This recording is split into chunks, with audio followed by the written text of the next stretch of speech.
Hello everyone, this is Frosty and welcome to my channel.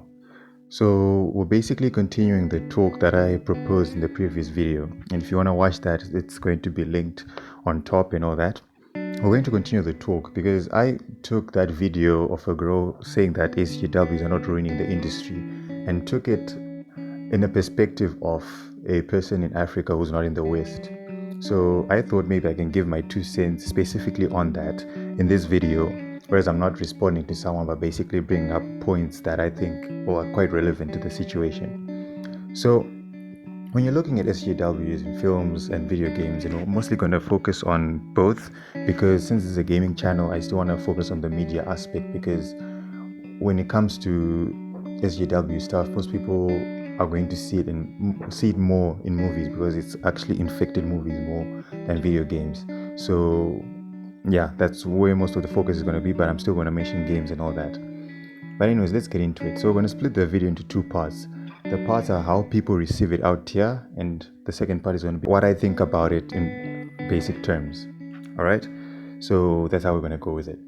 So with first thing is how people receive it. Firstly, people don't really notice it, and most people don't even care. They just see something, enjoy it. If they don't like it, they just say the movie was bad. If they like the movie, they didn't like the movie. So even when it comes to simple things like story and plot and all that, most people, I think even in the West, don't even notice that. People who are actually critical about stories and all that do notice it. So that part is clearly the same when it comes to West and non-West, mostly Africa and Southern Africa, where I am in Zimbabwe.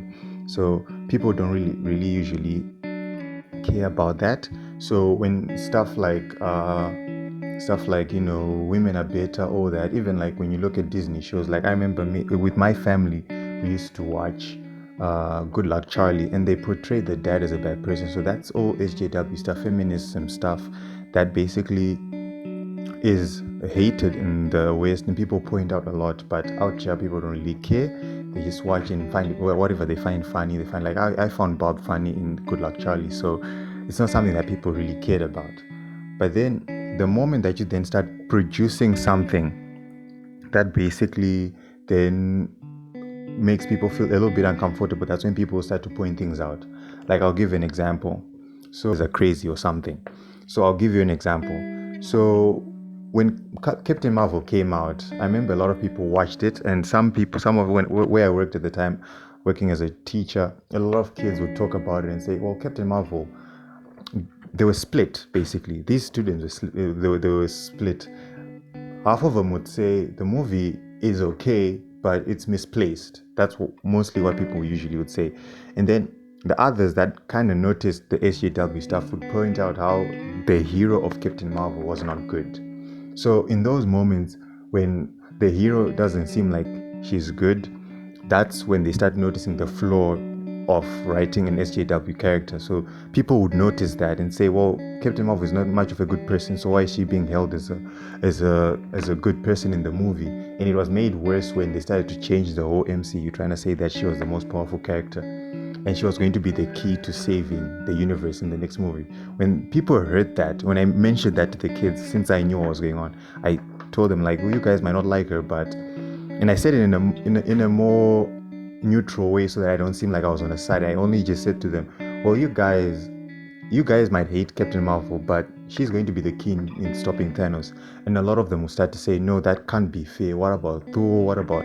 So people understood the simple concept of you can't just say she's powerful because she's powerful.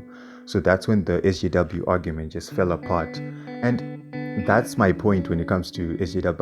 I'm gonna get into that in the next segment, what I think about it. So with that, people just want things that work. So how people really receive SJW art outside of the West, especially in Africa where I am, the basic answer is that mostly they don't really care, especially if it's serviceable. If it's something that's watchable, then that's fine. So maybe that even goes for some of the Star Wars movies that I hated. If it's watchable, it's watchable. People won't care. But then let's talk about what I think, how I feel about this stuff. Well, the first point I'm going to say under this about my opinion of all of this is that as a black person, the way they push a lot of stuff like BLM and all that makes me feel a little bit disrespected as a black person. And you might start to think, what do you mean disrespected? You're now being represented and all that. And I'll use an example of the Power Rangers that happens on the show of on Cartoon Network. Now, mind you, I don't watch it. I don't watch it at all. So, but my little brother does. And the main character is a black guy, of which I don't mind. It's fine. They can be black, they can be white, they can be Asian. But then most of the things that they push, the stuff, some of the dialogue is basically just there to say that black people should be more represented. Or if the character is not trusted, he mentions his color in a very, very, very let's just say subtle way that a kid might not notice it, but when you're just passing by the living room, when you're watching and you're listening to what he's saying, you can actually pick it up. So this basically puts a notion that, well, minorities in like, if when you're looking at it from a Western point of view, the SJWs are basically saying that the minorities need to be represented more. They need to be represented more in all that. And what I get from that is basically, from my perspective now, is that, well, if you keep saying that, you're trying to say that we are just, we need your help, basically. We need you white people, like especially those self-hating white people who push the stuff, the SJWs. They're basically trying to say that, well, the black people don't know, they need us to help them to be represented, for example. And that's kind of disrespectful. And it's completely disrespectful, especially in video games, when you're trying to say that, well, the game is going to be better if the game is going to be better if a black person is playing it. If a black person is the lead, because, well, black people are underrepresented. What do you mean they're underrepresented? Who cares? And you're only saying that it's going to make sense. People are going to appreciate black people more if we play as them in video games. Well, that's basically disrespectful. And I hope my point is actually coming out well. So that's one thing that I don't like about the SJW stuff and the BLM stuff. Like, the last example that I'm going to use is the fact that people got angry that Miles Morales sold less than the original Spider-Man PS4 game. And then they're basically trying to say that they're racist. And it doesn't make sense. What do you mean it's racist? People like Peter Parker more. Are you saying that as a black person, I should feel better about myself now that Miles Morales, the black character, sold more than Peter Parker? No, that doesn't make sense. It's kind of disrespectful. And as a black person, I mentioned this in the previous video, I actually like Peter Parker way more, like 10 times more than I would like Miles. Because if they were to actually ask, like, me, let's say Marvel would come to me and say, well, Mr. Frosty, we want your opinion. We're going to cut a few characters and we're left with Peter Parker and Miles. I'd say cut Miles completely. I would obviously say that because I like Peter more, but he's white and I don't care about that. But the moment they keep mentioning race and all that, because they keep saying that there's underrepresentation in games for black people, underrepresentation in the industry as people work in it. Well, if people are not going to be coming after those jobs, they don't want them. So you're trying to force them into it. You're basically trying to like do charity for it, of which that's not something that we want. So that's one thing that I don't like about the SJW types in video games. Then the other thing that I think comes to the over-sexualization stuff.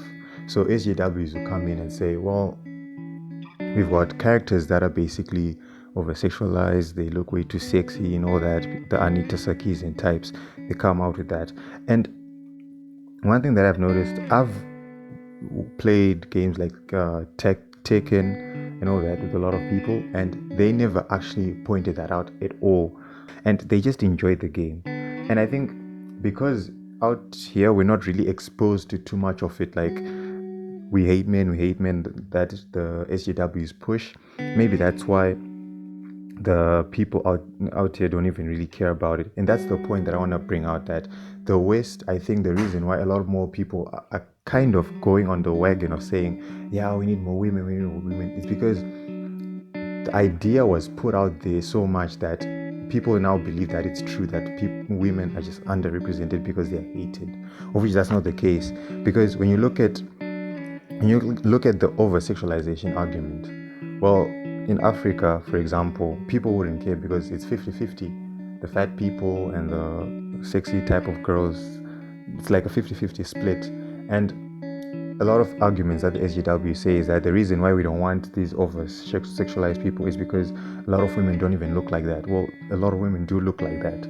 So the complaint falls apart because, well, the representation is actually on point. You can say if it was Africa, if I were to make a game where we had like 80% of the women super sexy, and then you'd say the representation is not on point.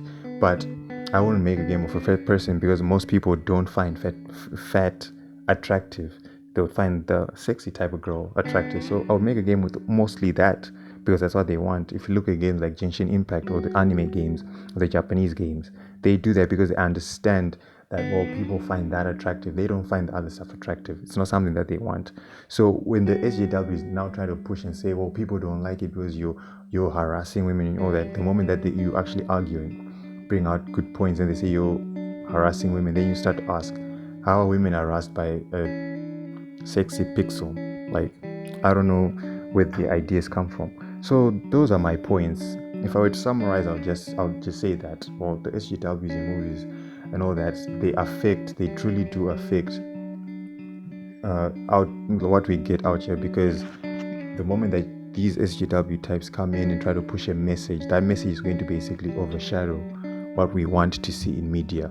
Good story, good messages and all that. And all the message that's being put out there is that men are bad and all that. And I would say that most people in Africa are lucky for being black, because if you were white, the message that we are bad would actually be double on a person like me, because I'm straight and I'm black.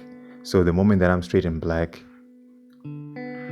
straight and a man, I can get shit for that, but I can get sort of a pass because I'm black. And the moment that I like anything that with a white character, I'm called racist for it. But then there's a gray area because I'm black, right? Because they say that if you're black, you can't be racist. So these confusions basically make the media not what it's meant to be, something that we can enjoy and just, enjoy, just like that. So yeah, those are my thoughts on the situation. And I think this is the last video I'm going to make on this SJW stuff, because, well, I just wanted to point out the video that I watched, that she was basically glossing over a lot of things and she was basically lying about a lot of things. So we wanted to just talk about it. And then I wanted to expand on my own ideas. So if this is something that people like to watch, if I get a lot of views on it, I might find a different angle to tackle the topic. And then otherwise, I'll try to go back to the other types of videos that I wanted to make. So this is Frosty, and I'm out.